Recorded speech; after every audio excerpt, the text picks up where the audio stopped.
Hey, my crazies, how are you? This is Mr. Murray, and we're going to do a quick video on the rules of probability. And this should go pretty quickly. Okay, so just checking out your notes. Um, Events. Independent versus dependent versus overlapping. So two events are considered independent if one outcome does not affect the other. So here's a great example. You roll a die, and then, you flip a coin at the same time. And you either get heads or tails, right? So these two events have nothing to do with each other.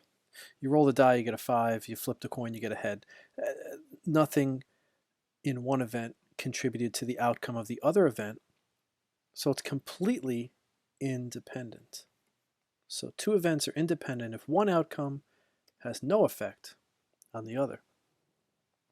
So if we want to calculate the probability of two events occurring that are independent, this is how you would do it. Let's take a look at the coin and the die. If you want to know what's the probability of rolling a 3 and getting tails, you use the intersect feature, right? Probability of A and B occurring.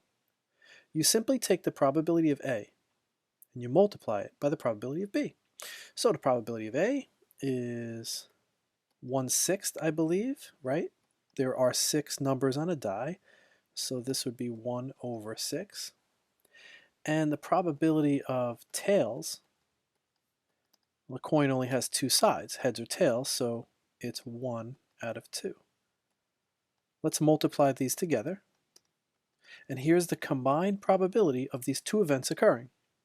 1 out of 12. And if we want to break that down into decimal format, I have the papers right here. 0.083. Okay. Which east of the Mississippi sounds like 8.3%. So now, what about the ORs? Independent events, but with the union operation. So that's considered OR. So here's the word, the keyword, right? OR. What about rolling a 4 or a head?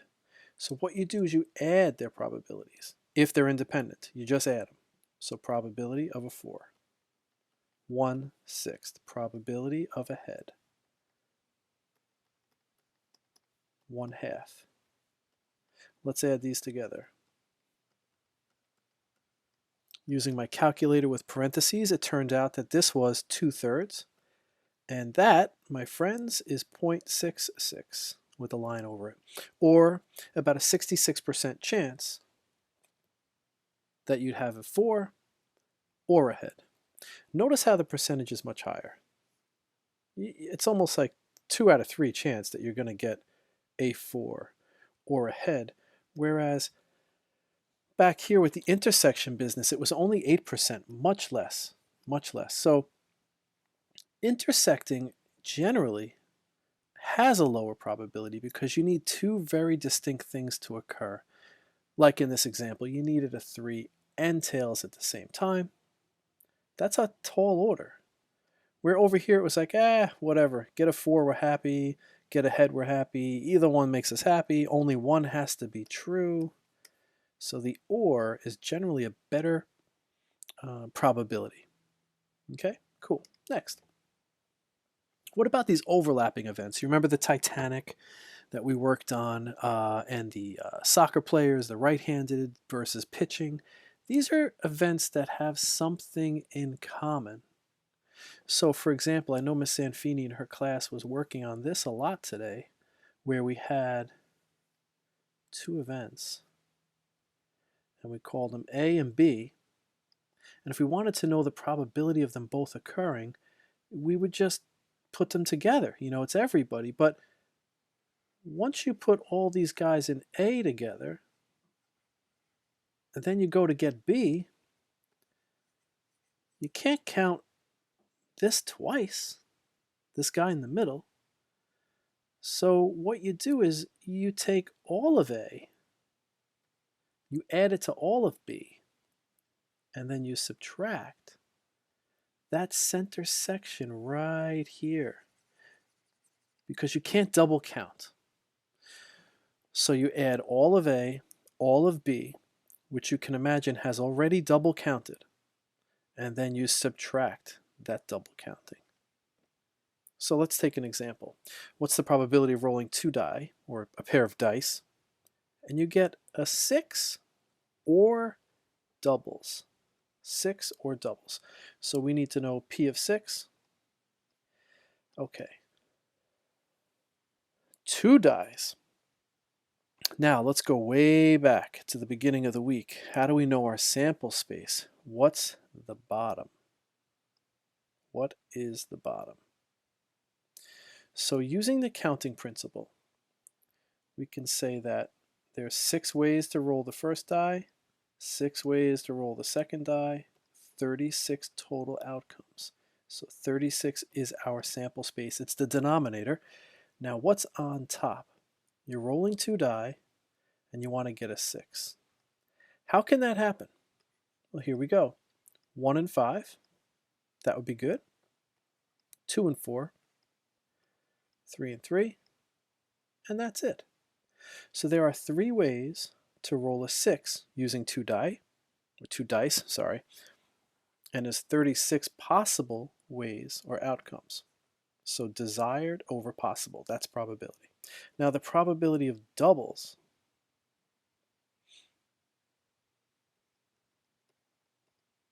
DBL, the probability of doubles, oh, I'm always getting texted during these videos, that would be 1, 1, 2, 2, 3, 3, and all the way up to 6, 6. So there's 6 ways to roll doubles. So out of the 36 outcomes I have, 6 of them could be doubles. Out of the 36 outcomes I have, 3 of them could add up to 6, and here they are. 3, 3, 2, 4, 1, 5, and here's my doubles listed here. Now the rule says let's add them up. So 3/36 plus 6/36. Why are we taking away the probability of A and B? Why are we taking away the probability of A and B? Because look, right here. If I count this one and this one, those would be overlapping events. And we can't have that. So the probability that I roll 2 dice that are a 6 and are doubles is 1 out of 36. So I take away that possibility, that double counting. And when you're finished, you should get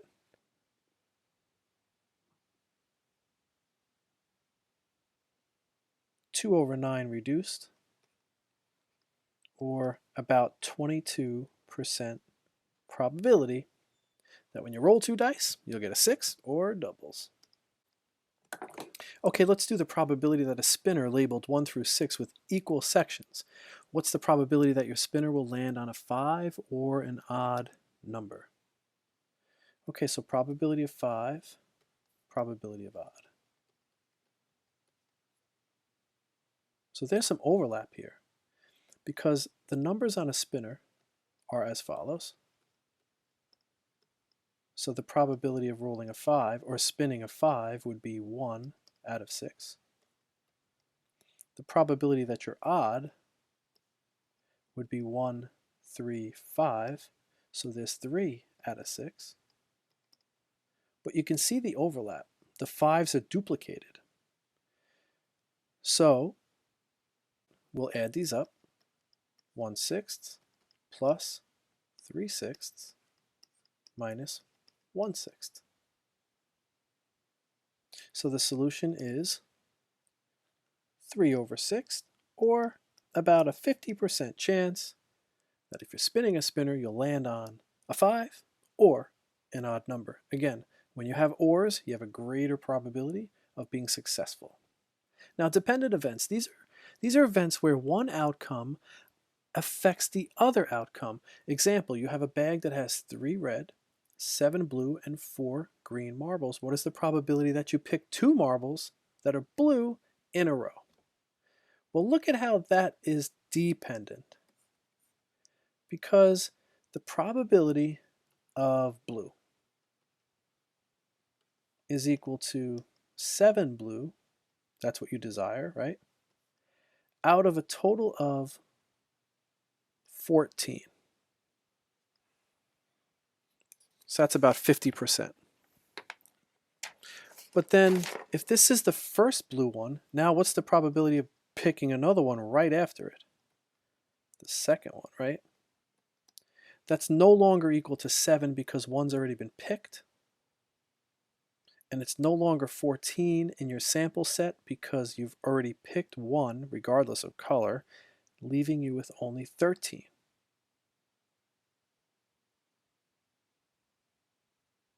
So, probability of blue and blue. You multiply them. So 7 over 14 times 6 over 13. But you can see how these events are dependent because the first event has changed the outcome of the second event. It's changed the sample space and a lot of other things. Okay, so anyway, after that, the same rules apply. If you're doing an intersection or an end, you multiply. And what we would get here reduced would be 3 over 13, and that's a 23% chance. Now this question I have miswritten. I might make a copy again and hand it out, but at least on this video it's going to be a duplicate of the last question. What I did was I changed it, and what I want to say is, what's the probability of a green and a red if you choose 2? If you pick 2 out of the bag, right? What's the probability of green and red? So this is dependent, right? Because you have the probability of green, which is going to be 4 green out of a total of 14 marbles. Now for the second pick, we want to get a red. So probability of red is 3 out of 14. Again, the word end. Let's multiply these. So there's my first probability multiplied by my second. Whoops. That looks better, right? 13. Here, let's make it look pretty. Sorry. Good call. Okay, over 13. When we multiply those, we will get 0.066, about a 6% chance, or in fraction format, 6 over 91. Okay, last question. Let's do a couple. Josie's taking 2 exams, math, Spanish, and she estimates that the probability she passes the math exam is 9%. The probability she passes Spanish, 8%. She's willing to assume that these are independent of each other. You know, one does not affect the other, which is cool. So using that assumption, this assumption of independence, what's the probability she passes both? So what are you asking? You're saying probability of math and Spanish. So you multiply. So the probability of math, 0.09. Probability of Spanish, 0.8, for a grand total of 0.072. This is kind of neat. What's the probability she passes at least one? So here's a hint. At least one means you can just pass one or the other. It's going to be an addition problem. Probability of math plus probability of Spanish. But here's the kicker. You must subtract the probability that she will pass both, and that's what we just figured out in the last question. That's the overlap. So check it out. P of M plus P of S. So that's going to be 0.09 plus 0.08. But is there overlap? There absolutely is. It's called 0.072. A grand total of, now look at this, 81, almost 82% chance, or probability, that she'll pass at least one of them. Pretty cool. Okay, hope you enjoyed the video. See you tomorrow. Have a great night. Take care.